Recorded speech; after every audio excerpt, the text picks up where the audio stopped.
tästä niinku 10 kilsan päästä mökistä uudella kärryllä, niin te ette pyytänyt, että tuun näyttää mitä hankit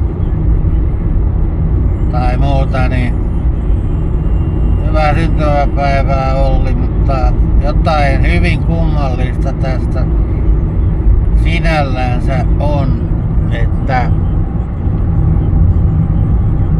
ette kutsu käymään näyttämään kärryä. En tiedä mikä se on, mutta kertokaa se mulle sitten kun sellainen sopiva aika. Tai jos siellä on varmaan vieraita teillä. Oikeastaan se on vaan se syy. Mut saatte te kertoakin mulle. En mä tiedä aiheuttaako se mulle näppylöitä, jos teillä on vieraita, te ette kerro. Sen takia ette kutsu, niin